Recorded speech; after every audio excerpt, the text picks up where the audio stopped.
Zero Prime, and welcome to another edition of Zero Review, where I look back on some of the games I played on my channel and give you my thoughts and opinions and experiences on said games.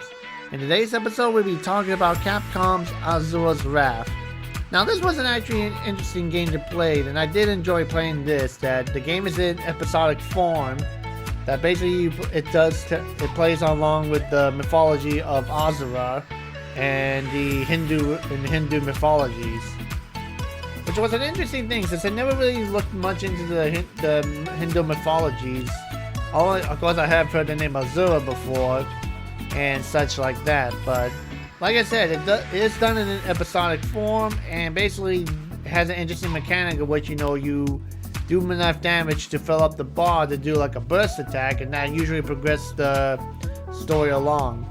Now, of course, a couple of things while this is a good game in my opinion, there are some things I should point out to some people that, may have problems with. One of them is that this game is, while it does have combat, there are some moments that deal with quick time events, so immediately if you're not a fan for quick time events in video games, then you're not going to enjoy this game as much. And of course, I do have to point out the one little sin that this game had is where initially, before it first came out, when you beat the game, it's like you got the ending, but then the developers announced that in order to get the true ending of the game, you will have to buy the DLC for that to see what really happens at the end. And that was kind of a douche move in that regard, and it caused a whole debacle about, download content in video games. Which is understandable, like for the other DLC, like when you can fight Ryu and Akuma and stuff like that, you have the option to buy them. They're not going to affect the story that much, and you can have fun with those.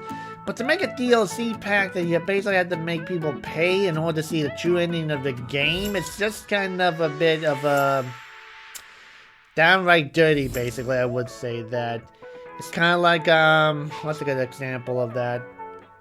It's kind of like you go and buy a new car, you save up all the money, you get a new car and everything, and you're driving it great. But then halfway driving it, it breaks down, and then you call the dealership like, oh, if you want to, get the full experience of your car and make it working good and whatnot, you have to buy the, our repair kit, extensions and all that to make it go that, stuff like that. Excuse me. Then I personally think that, when it comes to video games, you should make a game that has a beginning, middle, and end. Now, you can have, download content that will have, alternative endings, or, stuff that can be a spin-off that doesn't affect the main game, or stuff like that, to make things more interesting. But when you purposely have a game that you immediately know that, that's not the true end, that if you want to see the true end, you have to buy that DLC content, that's a bit of an underhanded tactic right there. And of course, some people might talk about like that with BioShock Infinite, which I'll talk about that when I do a review on that one. But like I said, to me, DLCs are not that bad. It's just how they're implemented is usually the big